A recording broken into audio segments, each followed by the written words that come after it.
Noah and Mrs. Wilson had stayed up last night, carefully planning this whole thing. Today, he'd even brought in the more respected members of the Wilson family, staging a kind of family trial. It was part temptation, part threat. The goal was to get Jacob to hand over the villa willingly, and if he wouldn't do it on his own, they'd force him. In Noah's mind, Jacob was always the biggest coward. Just a sharp word from their mother usually made him tremble.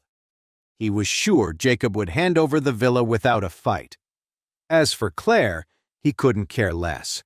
What right does a married woman have to say anything, especially one married to a good-for-nothing like him?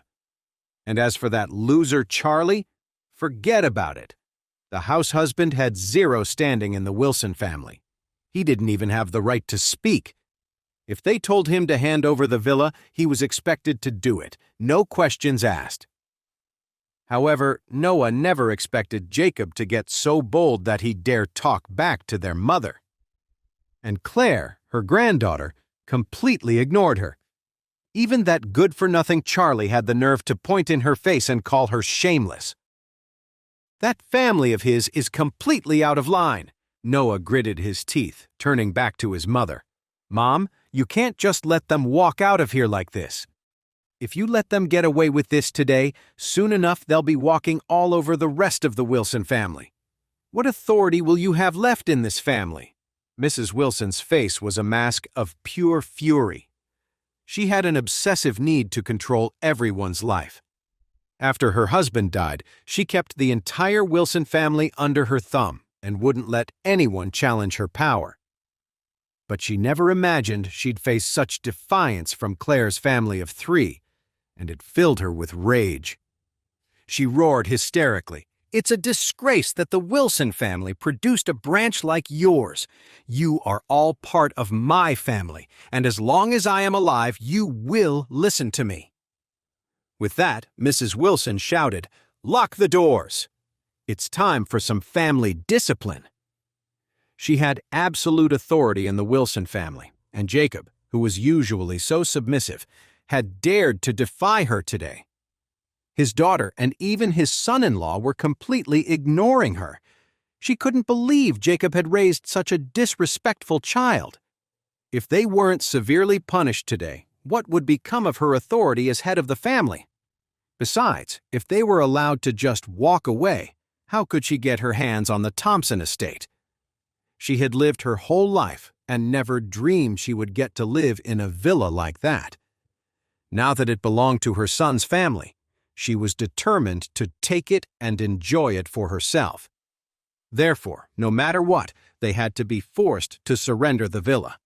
Even if they left the Wilson family, the villa had to stay. At her command, a group of bodyguards and hired hands immediately surrounded the 3 of them. Charlie stood in the courtyard of the old mansion, his presence commanding. He glared at the bodyguards and shouted, "Whoever takes another step forward will regret it." "You piece of trash, you think you're tough here?" one of the bodyguards yelled, lunging at Charlie with an eyebrow stick. Charlie's eyes were like ice.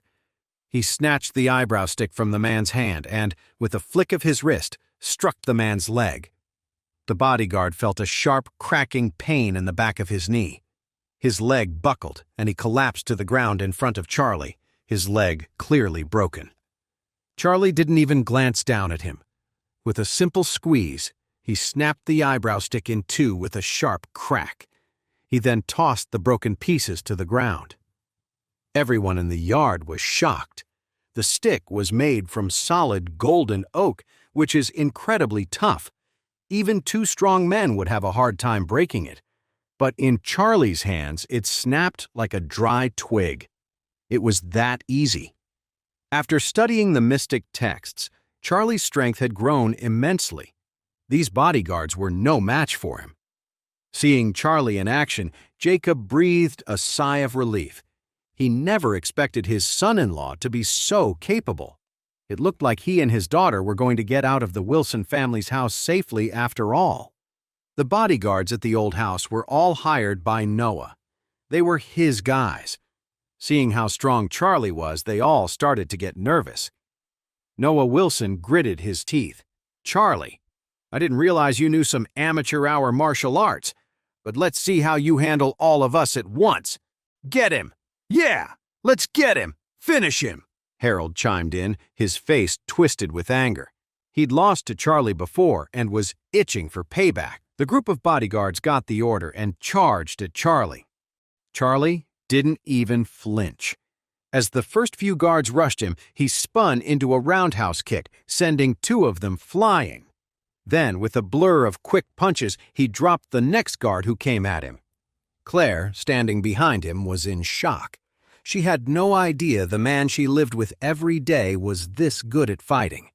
Seeing the shocked look on his daughter's face, Jacob quickly explained, "Claire, when you're at work, Charlie stays home and follows those martial arts workout videos on TV." "He practices martial arts?" Claire asked, completely stunned. Jacob said, "He knows a lot. Remember when Christian Knox asked him for help?" Watching Charlie fight off the bodyguards, Jacob felt a pang of guilt. The Wilson family had always looked down on Charlie, treating him like a live-in maid. But Charlie was still a man with his own pride. What man would be happy just cooking and cleaning his whole life? It felt like the family had really done him wrong. Meanwhile, Charlie was taking down one bodyguard after another, completely fearless. The courtyard was a total mess. Wendy and Mrs. Wilson had already run inside to hide, leaving only the men in the courtyard. Harold watched from the side, looking furious. He never imagined Charlie was this skilled. Seeing Charlie getting the upper hand, Harold gritted his teeth. He bent down, picked up an axe, and crept up behind Charlie just as he kicked another bodyguard away. He swung the axe right at Charlie's head. "Charlie, look out!" Claire screamed, seeing the glint of the axe. "Damn you, you worthless loser! I'm going to kill you!" Harold roared, all his old anger and new frustration boiling over as he swung the axe with all his might. Jacob was so scared that his legs went weak and he nearly collapsed. He was trying to kill Charlie. The axe blade flashed. Just as the axe was about to hit, Charlie suddenly shot his hand up. He caught the axe blade between 2 fingers and slowly turned his head to stare coldly at Harold. Harold was stunned. He pulled with all his might, trying to wrench the axe free, but Charlie's 2 fingers were like a steel vise. No matter how hard Harold pulled, the axe wouldn't budge an inch. Cold sweat dripped down Harold's forehead. He roared, "You loser! Let me go!" Charlie stared at him and sneered. "Harold, you're such an idiot. You can't even hit someone properly. You're pathetic." "You're just going to stand there and watch Harold try to kill him?" Jacob finally snapped, roaring with anger as he saw Harold swinging the axe at Charlie. But Mrs. Wilson, sitting in her chair, and Noah standing on the steps, didn't move a muscle. They didn't even blink. The other relatives from the Wilson family just stood there silently, as if it had nothing to do with them. All Mrs. Wilson cared about right then was the villa, and the others, of course, wanted it too. Sometimes the older people get, the greedier they become. The more they have, the more they want, hoping to live out their final years in luxury. Mrs. Wilson wanted a better place to live, a better place to die, and a better place to be buried. She believed it would guarantee her a life of endless wealth and glory in the next life. That's why old people often want to have an expensive coffin and a fancy grave prepared. For Mrs. Wilson, getting that $130 million villa was all that mattered. Even if Harold actually killed Charlie, it wouldn't matter as long as she got the house. Jacob and Claire looked at their so-called family and their hearts went completely cold. So this is what blood relatives meant. They were willing to plot and scheme, even kill, just to steal property. Noah finally spoke, his voice calm and unbothered. "Jacob, Harold is still just a kid. He's playing around. Why are you taking it so seriously? Besides, even if he did manage to cut Charlie, he's not really a Wilson, is he?" In Noah's mind, Charlie was just a house husband with no power or influence. Even if Harold did bash his brains in, The worst that would happen is they'd have to pay some money. That's how they'd get rid of the problem and get the money. The villa was worth $130 million, and with housing prices soaring, if they got their hands on it now, they could let Mrs. Wilson live in it first. By the time she passed away, the place would probably be worth at least $300 million. $300 million. All of it would be theirs. With that much money on the line, who could possibly resist? "You're no brother of mine," Jacob roared, grabbing a nearby mop and swinging it hard at Harold. Noah Wilson frowned, worried his son would get hurt, and immediately jumped in the way to stop him. "What is wrong with you? Have you lost your mind?" Noah yelled. Before he could finish, Jacob swung the mop again. Noah dodged, but the handle still smacked him on the shoulder, making him wince in pain. Seeing her father, who was normally so calm and easygoing, this furious, made Claire's stomach churn. She hated the Wilson family's cruelty and was terrified for Charlie's safety. At that moment, Charlie, still holding the axe blade, looked down at Harold with a smirk. "Harold, let me be honest," he whispered. "In my eyes, you're a complete joke." "Screw you, Charlie!" Rage flushed Harold's face. "You're a worthless loser! How dare you talk to me like that?" Before he could finish his sentence, Charlie grabbed his wrist and twisted it back sharply.